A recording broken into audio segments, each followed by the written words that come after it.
الحمد لله المتوحد بجلال ذاته وكمال صفاته المتقدس في نعوت الجبروت عن شوائب النقص وسماته وعلاماته وهو عليم بكل ما في الصدور وبصير في مكنونات مخلوقاته۔ رب العالمین نے قرآن مقدس میں جگہ جگہ اپنا تعارف کروایا ہے۔ سورۃ اخلاص ہم پڑھتے رہتے ہیں، بکثرت نمازوں میں پڑھی جاتی ہے۔ ارشاد فرمایا قل هو اللہ احد، اللہ اپنا تعارف کرا رہے ہیں اس میں۔ فرما دیجیے میرے پیغمبر اللہ ایک ہے، اللہ الصمد، اللہ بے نیاز ہے، لم یلد ولم یولد، اللہ کی کوئی اولاد نہیں ہے، اللہ خود بھی کسی کی اولاد نہیں، اللہ اولاد سے بھی پاک ہے، اللہ ماں باپ سے بھی پاک ہے۔ ولم یکن لہ کفوا احد، اور اللہ کا کوئی ہمسر نہیں۔ دوسرے مقام پر ارشاد فرمایا قل اللہم مالک الملک، فرما دیجئے میرے پیغمبر کے مالک الملک ذات اللہ رب العزت کی ذات ہے۔ تؤتی الملک من تشاء وتنزع الملک ممن تشاء، اللہ جسے چاہتے ہیں دنیا کی بادشاہی دے دیتے ہیں، وتنزع الملک ممن تشاء، اور اللہ جس سے چاہتے ہیں دنیا کی بادشاہی واپس لے لیتے ہیں۔ وتعز من تشاء وتذل من تشاء، اللہ جسے چاہتے ہیں عزت عطا فرما دیتے ہیں، وتذل من تشاء، اور جس پر چاہتے ہیں ذلت مسلط کر دیتے ہیں۔ بیادک الخیر، ساری کی ساری بلائیں اللہ رب العزت کے ہاتھ کے اندر ہیں۔ انک علی کل شیء قدیر، اور بے شک اللہ رب العزت کی ذات ہر چیز پر قادر ہے۔ یہ چند باتیں جو میں نے عرض کی ان کو کہتے ہیں عقیدہ توحید۔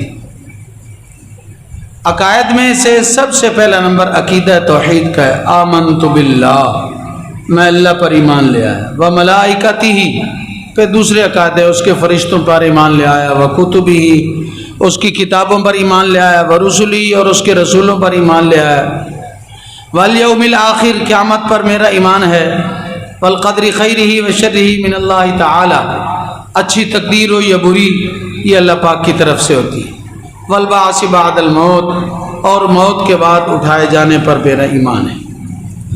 تو ایمانیات میں سب سے پہلا نمبر عقیدہ توحید کا ہے۔ یہ میں نے جو باتیں عرض کی ہیں ان کو کہتے ہیں عقیدہ توحید۔ آج ہمارے جمعے کا عنوان ہے اسلامی نظام اور ہمارا اجتماعی عمل۔ قرآن پاک میں اللہ پاک ارشاد فرماتے ہیں انا اعطیناک الکوثر۔ محبوب صلی اللہ علیہ وسلم پر جب بات آئی کہ لوگوں نے کہا ان کے ہاں کوئی بیٹا نہیں، بیٹے آپ صلی اللہ علیہ وسلم کے بچپن میں فوت ہو گئے تھے، تو بیٹوں کی وجہ سے نام روشن ہوتا ہے، جب ان کا بیٹا ہی نہیں کوئی تو ان کا نام باقی نہیں رہے گا۔ محبوب صلی اللہ علیہ وسلم کو اس بات سے بڑی تکلیف ہوئی، تو اللہ پاک نے آپ کو تسلی دی، فرمایا انا اعطیناک الکوثر، انا بے شک ہم نے، اعطیناک عطا کیا ہم نے آپ کو، الکوثر کوثر،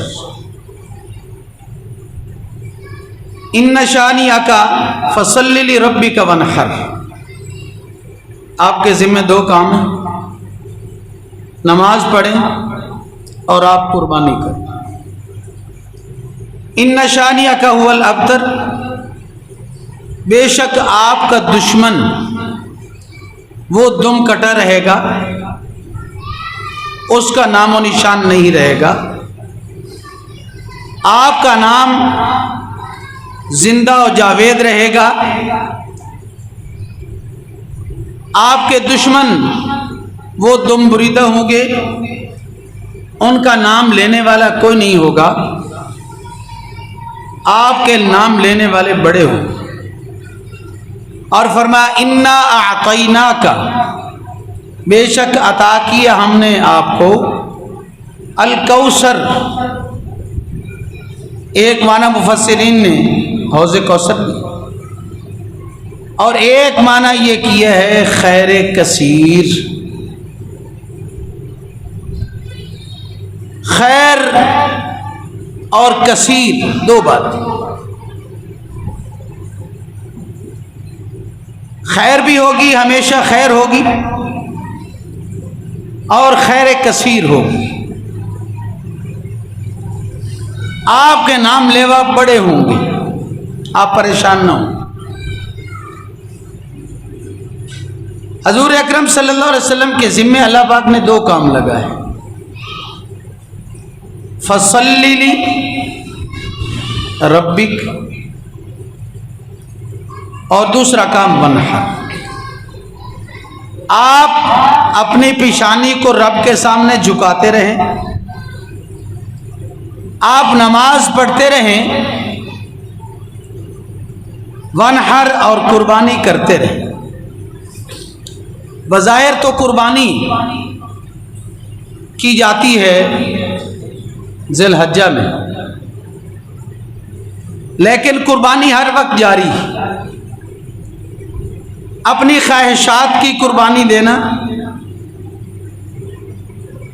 برے اعمال کو چھوڑنے کی قربانی دینا، نیک اعمال کے کرنے کی قربانی دینا،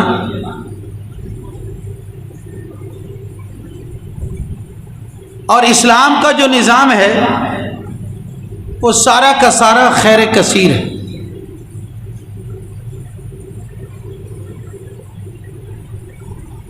سارے ہم اسلام کا نام تو لیتے ہیں، لیکن ہمارا اجتماعی عمل، ہمارے اعمال وہ اسلام کے خلاف ہے۔ میرے بھائی، میں یہ چاہتا ہوں آپ سب کی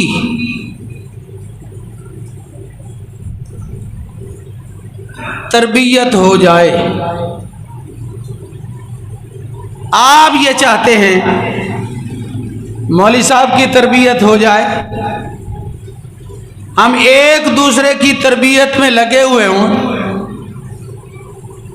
ایک دوسرے کی تربیت میں لگے ہوئے ہیں اور کر رہے ہیں۔ ایک انگلی دوسرے کی طرف کرتے ہیں تو چار انگلی اپنی طرف کرتے ہیں، ایک انگلی والا یاد ہے اور جس طرف چار واپس آ رہی ہیں وہ یاد ہی نہیں۔